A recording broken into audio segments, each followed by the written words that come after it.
Hey everyone, tonight we're going somewhere a little more sacred and a lot more desolate. We're venturing beyond the grand cathedrals of Old World Spain and into the sun-scorched, unforgiving frontiers of the New World. We're going to a place where faith was measured in adobe bricks and calloused hands, where salvation was a promise whispered to the wind, and where the silence of God was often louder than the evening prayers. Welcome to the Spanish missions of the Americas, where your noble calling was to save souls, but the first and most difficult soul you had to contend with was your own.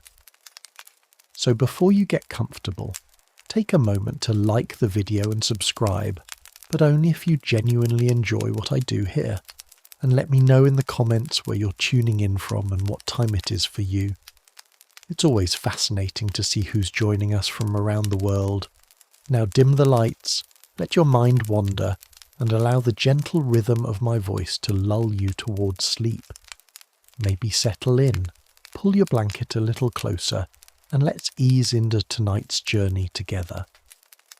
Your journey begins not in the dust of the frontier, but in the cool stone cloisters of a Franciscan monastery in Spain. You're a young friar, your heart filled with a fervent, almost blinding faith. You've heard the stories from the New World, tales of countless souls living in darkness, waiting for the light of the gospel.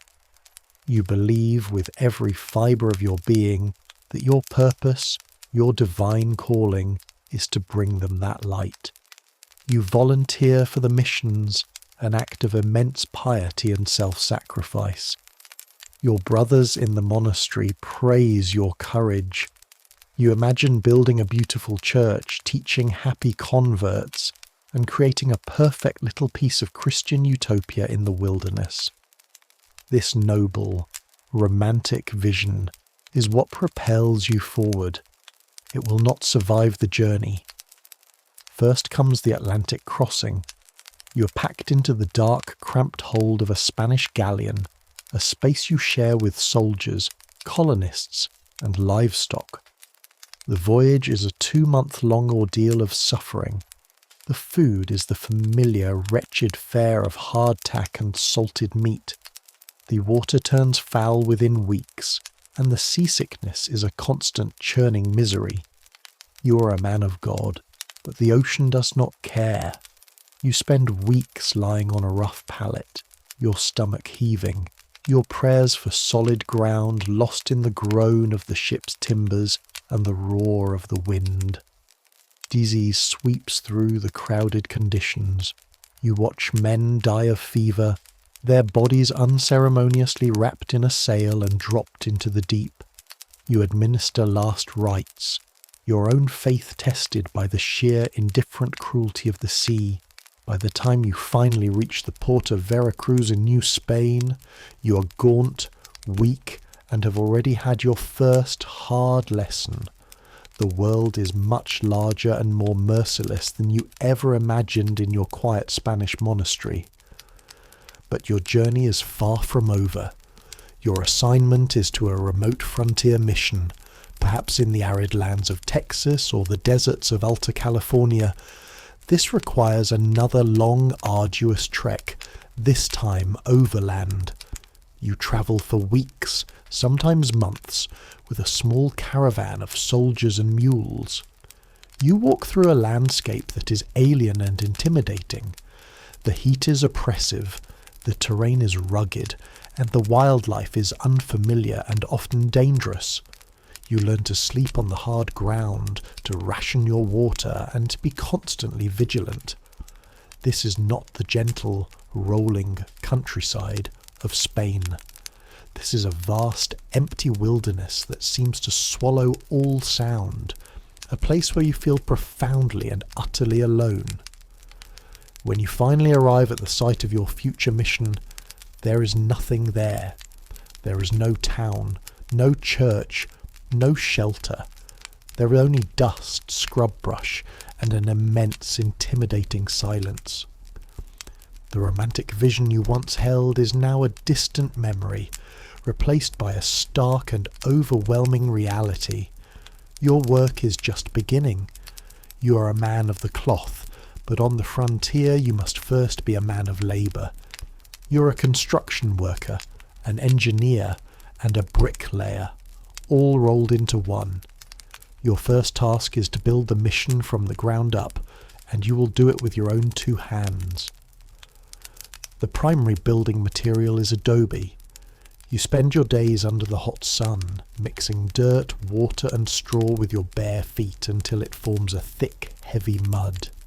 You press this mud into wooden moulds and leave the bricks to bake in the sun.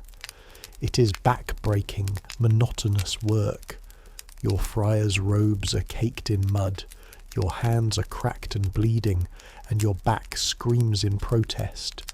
You and the 1 or 2 other friars assigned with you, along with a small contingent of a half-dozen soldiers, labour for months to raise the first structures. A crude temporary chapel, simple living quarters, and a protective outer wall. You learn to be a carpenter, felling the few available trees and hewing the logs into beams for the roof with a simple axe and ease. You learn to be a mason, laying the heavy adobe bricks one by one, creating the thick, insulating walls that will offer the only respite from the brutal summer heat and the surprising chill of the desert nights. Every part of the mission is built through this relentless physical toil. There are no great machines, no large teams of skilled labourers. There is only you, your fellow friars, the handful of soldiers, and the local Native Americans whom you are trying to coax into this new life, and who often become your reluctant, unpaid workforce. The beautiful, serene image of the Spanish mission, with its graceful arches and peaceful courtyard, is a facade. The reality is that it is a monument built of sweat, exhaustion, and sheer, unyielding will.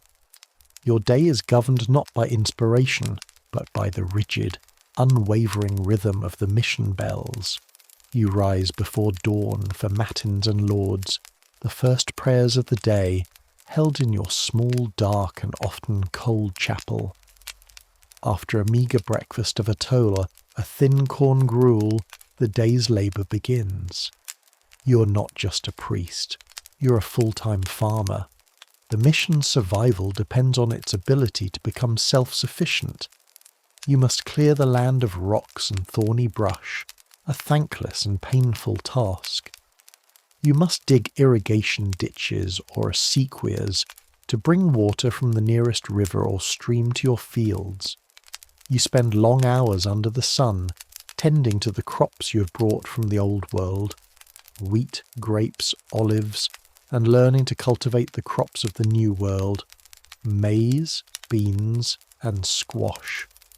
You struggle against an unfamiliar climate with its long droughts and sudden floods. You fight against pests you've never seen before.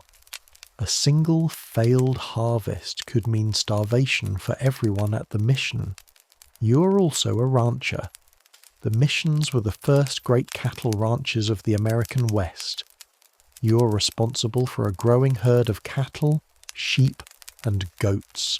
You learn to ride a horse, to brand livestock, and to protect the herd from predators like wolves and mountain lions. Your day is a relentless cycle of hard physical work, punctuated only by the call to prayer, midday prayers, evening vespers, and finally Compline at night.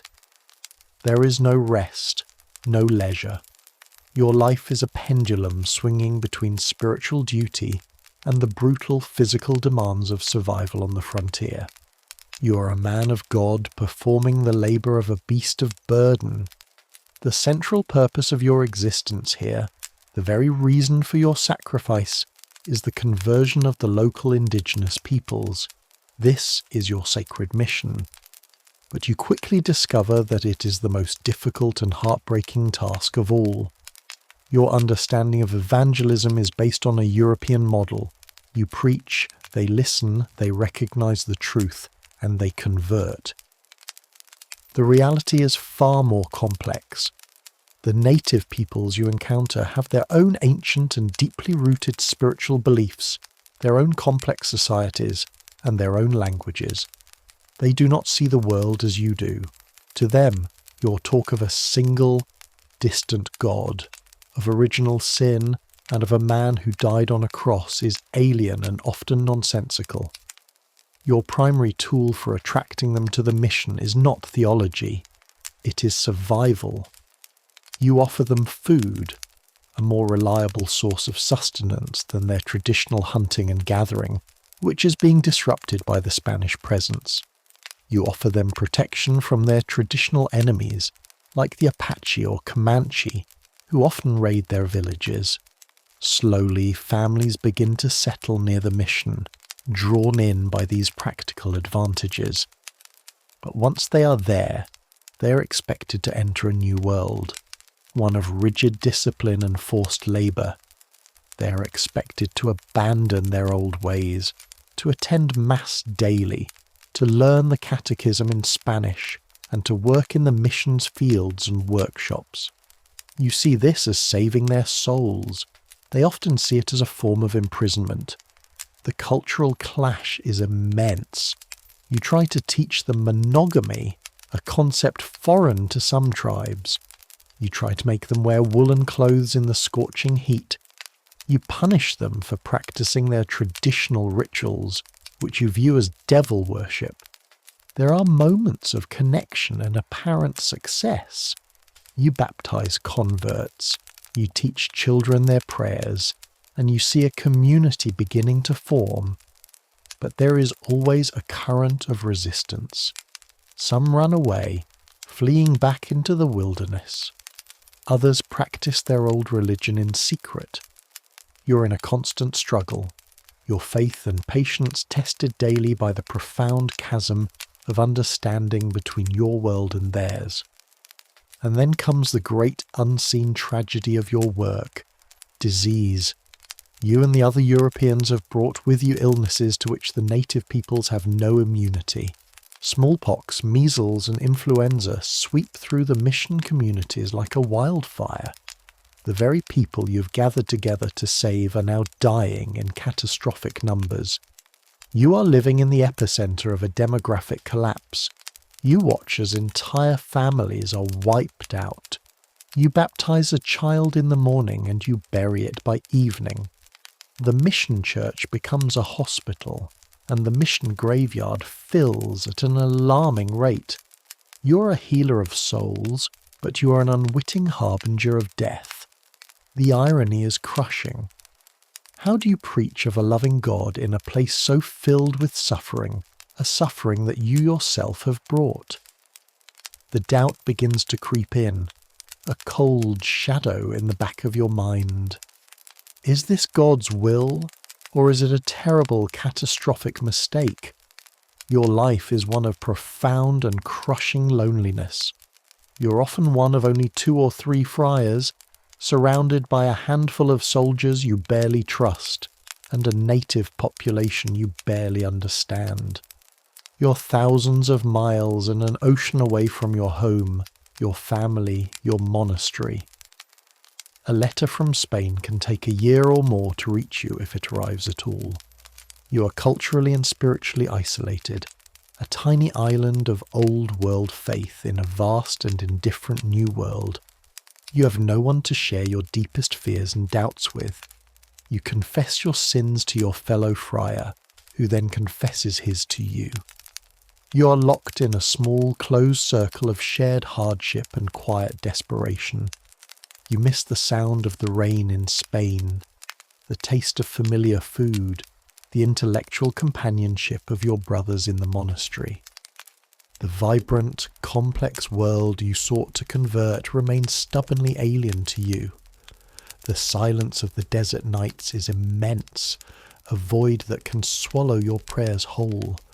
Some friars break under the strain, succumbing to despair, madness, or the temptation to abandon their post. But you endure, clinging to your faith like a man clinging to a piece of driftwood in a vast empty sea.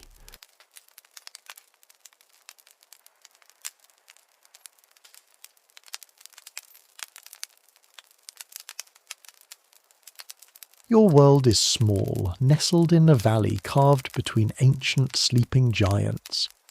Above your village, above the neat squares of your rice paddies and the thatched roofs of your neighbours, the mountain looms.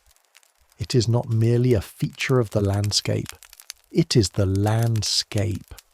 It is your calendar, your water source, your provider, and your most terrifying god. In medieval Japan, especially in the remote rural communities far from the political intrigues of Kyoto, life was a constant, respectful negotiation with the forces of nature, and no force was more present, more powerful, or more sacred than the mountain. You are a farmer, and your worship does not take place in grand temples with golden Buddhas. It takes place in the quiet rustle of leaves, in the cold, clear water of a mountain stream, and in the deep, watchful silence of the peak that governs your existence. This is the world of folk Shinto, the ancient indigenous faith of Japan, a belief system that sees divinity in all natural things. A majestic waterfall, an ancient gnarled tree, a uniquely shaped rock. All of these can be home to a kami, a god or a spirit. But a great mountain is one of the most powerful kami of all. It does not have a single name you would dare to speak aloud. It is simply Yama no Kami, the spirit of the mountain. It is a dualistic deity, a force of both creation and destruction. In the spring, its melting snows send life-giving water down to your rice paddies, allowing the new shoots to grow. Its forests provide you with wood for your home, charcoal for your fire, and nuts and mushrooms to supplement your meagre diet. But the mountain is also a place of danger. A sudden, violent rainstorm can wash down its slopes, causing a landslide that could bury your fields in an instant. It is home to bears and wild boars that can destroy your crops or threaten your life. It is a place of thick fogs and confusing paths where a person can easily become lost. You do not love the mountain. You respect it. You fear it. And most importantly, you appease it. Your worship is not one of loud, grand ceremonies. It is a quiet, constant dialogue, woven into the fabric of your daily life and the rhythm of the agricultural year. At the foot of the mountain, where the forest path begins, there is a small, simple shrine, a hokora. It is not a building, merely a sacred space marked by a shimenawa, a thick rope of braided rice straw from which white paper streamers, or shide, flutter in the wind. This rope delineates the boundary between the human world and the sacred world of the kami. Here, you and your fellow villagers leave offerings. A small bowl of the first rice from the harvest, a flask of homemade sake, a few carefully chosen wildflowers. These are not bribes, they are gifts, tokens of respect, a way of saying, we acknowledge your power and we are grateful for your forbearance. The most important rituals of the year are tied to the rice-growing season. In the early spring, as the last of the snow melts from the mountain's peak and the streams begin to swell with cold, clear water, your village prepares to welcome the mountain god down into the fields. It is believed that the Yama no Kami descends from its lofty home to become the Tanokami, the god of the rice paddy, for the growing season. A small festival is held. The village priest, a man who is also a farmer just like you, performs a simple purification rite at the hokora. Prayers are offered, asking the kami for its blessing and for its presence to nurture the crops. A branch from a sacred sakaki tree might be decorated and placed in the main irrigation channel, a symbolic invitation for the god to flow down with the water and enter the fields. You and your family then begin the back-breaking work of transplanting the young rice seedlings, your feet sinking into the cold, wet mud of the paddy, your back bent under the sun. But you do not feel alone.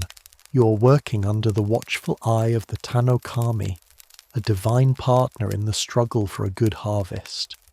Throughout the long, hot summer, you live in a state of constant awareness of the mountain. It is a living barometer that dictates your life. You watch the clouds that gather around its peak for signs of rain. A gentle mist is a blessing, but dark, heavy clouds could signal a typhoon, a destructive storm sent by a displeased spirit. If there is a long drought, the village might hold another small ceremony, offering prayers and beating drums to awaken the mountain and remind it of the thirsty fields below. Sometimes you might see them. The Yamabushi. They are mountain ascetics, practitioners of a syncretic faith called Shugendo, which blends Shinto nature worship with esoteric Buddhist teachings. They are men who seek spiritual power by undertaking rigorous training in the wilderness, meditating under waterfalls, and fasting for days on remote mountain trails. The Yamabushi are figures of both awe and fear. They are dressed in simple white robes, carrying a staff and a conch shell trumpet, its mournful sound echoing through the valleys. They are believed to possess supernatural abilities, to be able to communicate with the mountain spirits, and to have command over the natural world. When one passes through your village, you bow your head respectfully. They are living proof of the mountain's power, men who have faced its dangers and emerged with a piece of its sacred energy. They might perform a healing ritual for a sick villager, or offer a blessing for the crops, acting as a bridge between your humble human world and the powerful, inscrutable world of the kami. Their presence is a stark reminder that the mountain is not just a provider, it is a place of immense spiritual power, a place to be approached only with the utmost reverence. In the autumn, if the gods have been kind and your hard work has paid off, the rice paddies turn a beautiful golden brown. The harvest is a time of communal labour and quiet relief. Every man, woman and child in the village works in the fields, cutting the rice stalks with sickles, bundling them into sheaves and carrying them back to the village to be threshed and dried. Once the harvest is safely stored, it is time for the final great ritual of the year, sending the god home. An autumn festival is held, a joyful celebration to thank the Tanokami for its work and to escort its spirit back up to the mountain to rest for the winter. This festival is more lively than the spring one. It is a celebration of a successful year. A large feast is prepared, using the new rice. There is much drinking of sake. The sound of flutes and the rhythmic beat of a taiko drum fill the evening air. A procession might wind its way from the village back to the hokora at the mountain's base, carrying offerings of thanks. It is a happy, but not a disrespectful occasion. You are celebrating with your god, sharing the fruits of your shared labour. It is a reaffirmation of the pact between your village and the mountain. You offer respect and reverence, and the mountain, in return, offers the means of life. During the deep winter, the mountain becomes a different entity. It is covered in a thick blanket of snow, its slopes silent and forbidding. The Yamanokami is sleeping, and it is a time of profound taboo to disturb it. Most villagers would not dare to venture far up its paths during these months. The forest is quiet, the animals are hidden, and the air is filled with a sense of immense, dormant power. Your life moves indoors. You spend the long, dark evenings mending your tools, weaving straw into sandals and raincoats, and most importantly, telling stories. Around the warm, smoky hearth, your grandfather might tell the Mukashi Banashi, the tales of long ago. These are stories of the mountain and its inhabitants. He tells of the mischievous bird-like tengu who live deep in the forest and are known to play tricks on unwary travellers. He tells of wise old hermits who have achieved enlightenment through a life of solitude on the mountain, and of brave hunters who have faced down the mountain's spiritual guardians. These stories are not just entertainment, they are your education. They teach you the geography of the sacred, the rules of the mountain, the names of its spirits, and the consequences of disrespect. They are a way of mapping a world that is both physical and spiritual. Through these tales, the mountain becomes more than just a place. It becomes a character in the story of your life, a living being with a history, a personality, and a power that must always be acknowledged. And as you fall asleep to the sound of the winter wind howling outside, you know that the sleeping giant outside your window will awaken again in the spring, and the cycle of work and of worship will begin anew.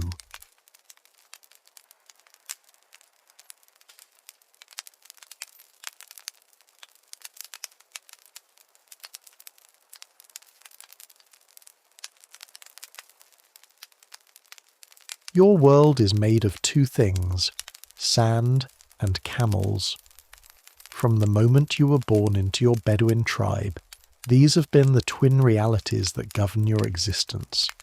The sand is an endless shifting sea of rust-red dunes and barren rock, a landscape of profound emptiness and brutal beauty. And the camels are the ships that allow you to navigate this sea. They are not merely livestock. They are your family's wealth, your transportation, your source of milk and hair for weaving, and your only hope of survival in the vast, unforgiving expanse of the ancient Arabian desert. You're a camel boy, and your life is a long, slow apprenticeship in the ancient art of understanding the most stubborn, resilient, and essential creature in your world. Your education does not take place in a classroom. It begins as soon as you can walk. Your earliest memories are of the camel's smell, a dry, musky, not unpleasant scent, and their strange, gurgling groans and discontented bellows. As a small child, your first chore is to watch over the youngest camels, the calves, while their mothers are out grazing. You keep them close to the black goat hair tents of your family's camp, ensuring they don't wander off and fall prey to a wolf or get lost in the dunes.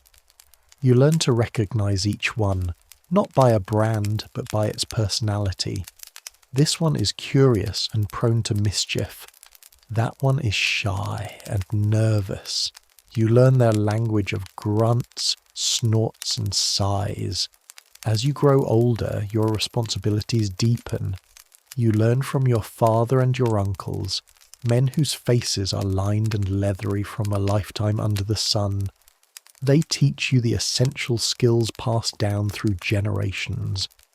You learn how to find grazing for the herd in a land that seems utterly devoid of life. You learn to spot the thorny acacia trees whose leaves the camels love, and the tough desert shrubs that can sustain them for days. You learn to find water, to recognize the subtle signs of a hidden well, or how to dig for it in a dry riverbed, a wadi. You learn the art of loading a camel, a skill that is far more complex than it looks.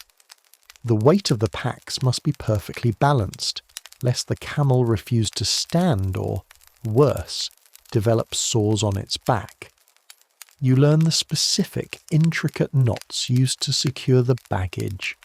Knots that must hold for hundreds of miles but can also be untied quickly at the end of a long day. You come to understand the camel itself as a miracle of engineering. You see its long eyelashes that shield its eyes from blowing sand, its ability to close its nostrils completely during a sandstorm. You admire its wide, leathery, two-toed feet that spread out like snowshoes, allowing it to walk on soft sand without sinking. You learn that its hump does not store water, but fat, a vital energy reserve for long journeys. You learn that a camel can drink over 30 gallons of water in a matter of minutes, rehydrating its body after days of deprivation. But you also learn its personality. The camel is not a noble, willing steed like a horse. It is a creature of profound and legendary stubbornness. It complains loudly when being loaded. It spits a foul-smelling cud when annoyed, and it will sometimes simply sit down and refuse to move, for reasons known only to itself. Your job is not to command it, but to coax it, to reason with it, to build a relationship of mutual, if grudging, respect.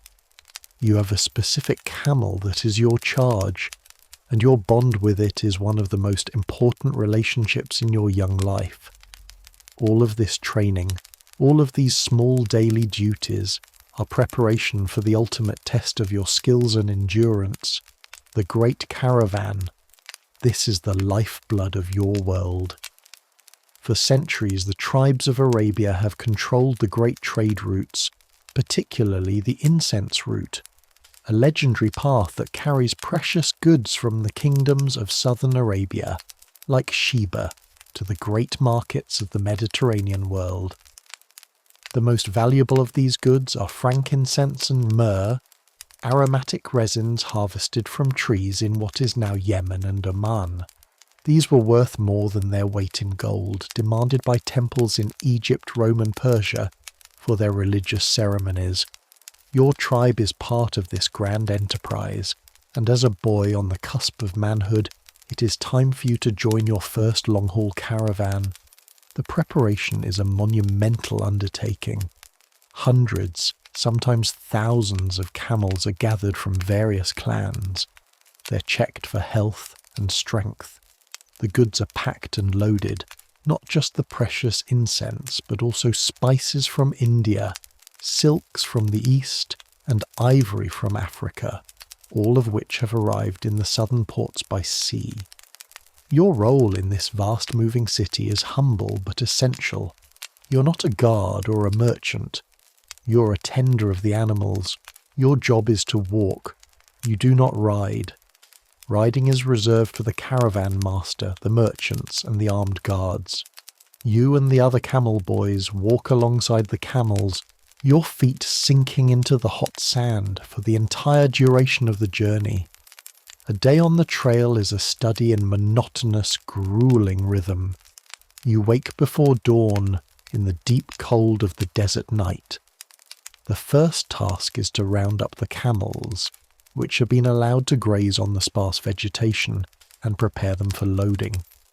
The animals groan and complain in the darkness as you hoist the heavy packs onto their backs. As the first light of dawn breaks across the horizon, the caravan begins to move, a long, slow, snaking line against the immense, empty landscape. You walk beside your assigned camels, your staff in hand, guiding them, encouraging them, and keeping them from straying from the line. The sun climbs higher, and the heat becomes a physical blow. There is no shade, no escape. The world is a shimmering, silent vista of sand and rock. The pace is slow and steady, a hypnotic rhythm of shuffling feet, and the soft thud of camel hooves. The only sounds are the creak of the leather harnesses, the occasional grunt from a camel, and the vast, overwhelming silence of the desert. You're given a small ration of water and a handful of dried dates to sustain you through the day. You learn to conserve your energy, to move with a steady, efficient gait, and to read the signs of the desert. The caravan master, the Akid, is a man of immense knowledge and authority. He navigates not with a map, but with a mental chart passed down through generations. He reads the position of the sun and the stars, he understands the direction of the wind, and he knows the location of every well and oasis along the route. His word is law. To get lost in this environment is to die, And the desert has other dangers. A sudden sandstorm, a shamal, can appear on the horizon with terrifying speed, a roiling wall of sand that can blot out the sun and bury everything in its path. When this happens, the caravan master gives the order to halt. The camels are made to kneel, and you and the other drivers huddle behind them, covering your face with your headcloth, waiting for the storm to pass, the wind howling around you like a furious spirit. There is also the constant threat of raiders from other tribes, who see your valuable cargo as a tempting prize. The caravan's armed guards are always vigilant, but a surprise attack can still happen, turning the quiet desert into a scene of chaotic violence. After weeks of walking, your body aching and your mind numbed by the endless monotony, you finally arrive at your destination. Perhaps it is the magnificent rock-carved city of Petra, or the bustling markets of Damascus. For a boy who has known only the black tents of his tribe and the emptiness of the desert, the sight of a great city is overwhelming. The crowds, the stone buildings, the sounds and smells are a sensory assault. But your work is not yet done. You must help unload the camels, delivering the precious cargo of frankincense and myrrh to the waiting merchants. And what is your reward for this incredible feat of endurance? It is not gold or silver. Your payment is more fundamental. You have survived. You have proven your worth to your tribe. You have learned the secrets of the desert and the ways of the camel. You have played your small but essential part in the great economic engine that connects the empires of the world. You're no longer just a boy. You're a man of the caravan, a true son of the desert. As you prepare for the long journey home, this time with the camels laden with goods from the north, wheat, textiles, and metal tools, you look back at the city, a place of unimaginable wealth built on the scent of the resins you helped transport. Your life will be one of more journeys, more hardships, more long walks in the sun. But you have found your place in the world, a silent, vital walker alongside the great ships of the desert.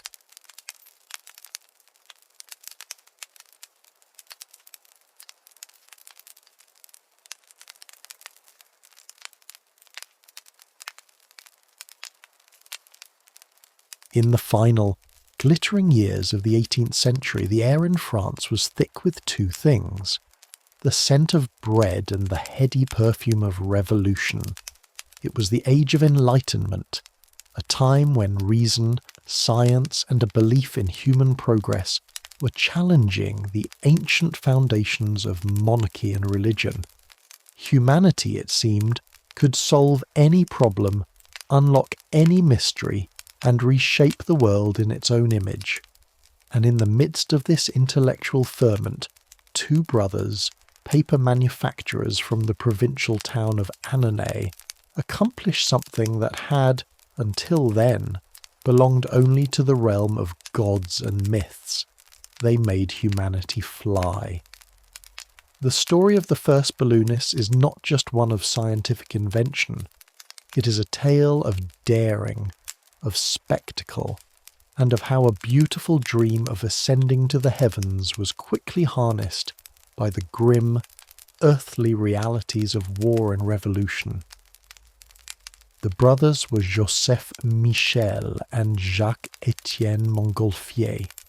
They were not trained scientists. They were paper makers, a profession that gave them an intimate understanding of lightweight materials. The legend goes that one evening, while watching smoke from a fire rise up the chimney, one of the brothers wondered if this gas could be captured to lift things. Their initial theory was flawed. They believed they had discovered a new, lighter-than-air gas, which they called Montgolfier gas, a substance they thought was created by burning straw and wool. In reality, they had simply rediscovered a basic principle of physics. Hot air is less dense than cool air, and therefore it rises. But their flawed theory led to brilliant practical experiments. They began building small bags out of paper and taffeta, lighting a fire beneath them, and watching in astonishment as they floated to the ceiling of their workshop. Their experiments grew in scale and ambition. In June of 1783, they were ready for a public demonstration. In the marketplace of their hometown, they constructed a massive balloon, over 30 feet in diameter, made of linen lined with paper. They lit a fire of straw and chopped wool at its base. A great crowd had gathered, a mixture of curious townspeople and sceptical officials. As the great globe swelled and began to strain against its ropes, a palpable sense of awe and disbelief filled the air. When the ropes were cut, the balloon rose majestically into the sky, soaring to an estimated altitude of over 6,000 feet, before drifting down into a nearby field nearly 2 miles away. The news of this incredible event spread like wildfire, reaching the highest circles of power in Paris. The Montgolfier brothers were summoned to the royal court to demonstrate their miraculous invention for King Louis XVI and Queen Marie Antoinette.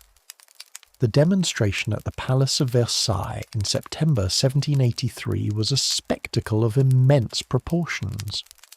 The court, a glittering assembly of the French aristocracy, gathered to witness the event. This time the balloon was even more magnificent, a work of art painted in royal blue and decorated with golden fleurs-de-lis and signs of the zodiac. But the most pressing question was no longer whether the balloon could fly, but whether the upper atmosphere was safe for living creatures. To test this, the brothers decided to send up the first ever air travellers. A basket was attached to the base of the balloon, and into it were placed its 3 brave, if unwilling, passengers, a sheep, a duck, and a rooster. The sheep was chosen because its physiology was thought to be similar to a human's. The duck, which could already fly at high altitudes, served as a control, and the rooster, a bird that does not fly high, was there to test the effects of altitude alone. The flight was a resounding success. The balloon rose gracefully, floated for about 8 minutes, and landed safely in a nearby wood.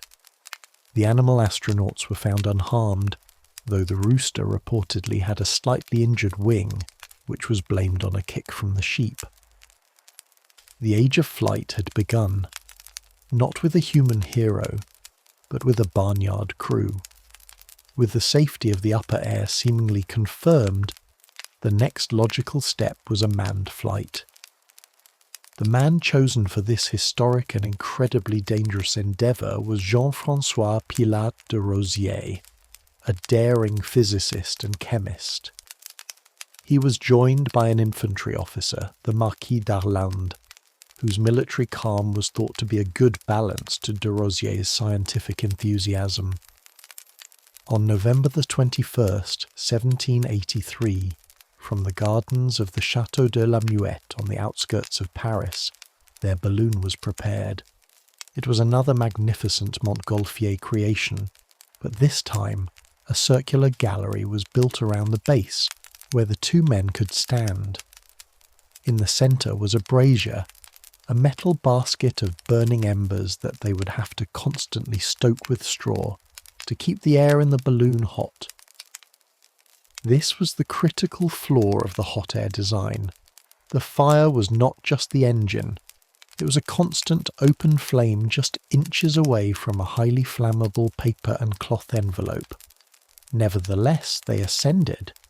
For the first time in history, humans floated freely in the sky, untethered to the earth. The view was breathtaking. They drifted over the city of Paris, looking down on the winding Seine, the rooftops of Notre Dame, and the sprawling gardens of the Tuileries. Below, crowds of Parisians stared up in stunned silence, a city of 500,000 people witnessing the dawn of a new era. The journey was one of both wonder and constant work. The two aeronauts had to furiously feed the fire with straw to maintain their altitude, occasionally using wet sponges to pat out small embers that threatened to ignite the balloon's fabric. After about 25 minutes, having travelled over 5 miles, they landed safely in the countryside outside the city. They were instant national heroes. France, and indeed the world, was gripped by balloon mania. The image of the balloon was everywhere, on clocks, on furniture, on snuff boxes, and on ladies' fans. It became the ultimate symbol of the Enlightenment, of humanity's ability to conquer nature through reason and ingenuity. But even as the Montgolfiers were mastering hot air, a rival technology was emerging. The physicist Jacques Charles, working with the Robber brothers, developed a balloon based on a different principle: hydrogen gas. Hydrogen, recently isolated by scientists, was far lighter than hot air and did not require a dangerous open flame to keep it aloft. However, it was expensive to produce and highly flammable. Charles's first unmanned hydrogen balloon flight took place just a few months after the Montgolfiers' initial demonstration, and it too was a sensation. This set up a rivalry between the two schools of thought: the smoky, fiery and romantic Montgolfier and the silent, scientific and potentially explosive Charlier. This era of scientific spectacle and public wonder, however, was taking place against a backdrop of growing political turmoil. Within a few years of these first flights, the French Revolution would erupt, and the dream of flight would be repurposed. The balloon, once a symbol of royal pageantry and scientific curiosity, was about to become an instrument of war. As the new French Republic found itself at war with the monarchies of Europe, its leaders in the Radical Committee of Public Safety began to look for any advantage they could get. They saw the potential of the balloon not as a vehicle, but as a stationary observation platform, a way to gain a god's eye view of the battlefield. In 1794, the world's first air force was created, the Compagnie d'Aérostiers. This was a military unit of the French army, tasked with building and deploying balloons for reconnaissance. Their most famous moment came at the Battle of Fleurus in June of that year. The French army was facing a coalition of Austrian and Dutch forces in a critical engagement. The Aérostiers deployed their hydrogen balloon, named l'Entreprenant, the Enterprise. Tethered to the ground by long ropes, the balloon ascended to an altitude of over 1,000 feet, carrying an officer and a general. From this unprecedented vantage point, they could see the entirety of the Austrian positions, their numbers, their formations, and their movements. The officer would scribble notes, place them in a weighted bag, and drop them down to the French commanders below. The presence of the balloon had an immense impact. Psychologically, it terrified the Austrian soldiers, who saw it as a demonic eye in the sky, a tool of French witchcraft. Tactically, it gave the French generals an almost omniscient understanding of the battlefield. They were able to anticipate the enemy's moves and counter them with devastating effect. The Battle of Fleurus was a decisive victory for the French, and the balloon was hailed as a revolutionary new weapon of war. But the life of a military aeronaut was one of extreme danger. You were a huge stationary target floating helplessly in the sky. The Austrians directed cannon fire at l'Entreprenant, and the aeronauts in the basket could only watch as cannonballs whizzed past, praying that none would strike the highly flammable hydrogen envelope. Despite its success at Fleurus, the military balloon corps had a short life. Napoleon Bonaparte, a man who valued speed and decisive action, found the balloons too cumbersome too slow to inflate and deploy, and too dependent on weather conditions. He disbanded the Compagnie d'Aérostiers in 1799. The dream of military aviation would have to wait another century for the invention of the airplane. The age of the balloon returned to being one of spectacle and scientific exploration, but it was an age still fraught with peril. Pilatre de Rosiers, the very first man to fly, became the first man to die in an air accident in 1785, when his experimental hybrid balloon, which combined both hot air and hydrogen, exploded during an attempt to cross the English Channel. The brief, extraordinary chapter of the first aeronauts captures a unique moment in history, a time when the soaring optimism of the Enlightenment met the brutal pragmatism of revolution. For a fleeting moment, humanity touched the sky, only to discover that even up there in the silent heavens, the conflicts of the world below were never far away.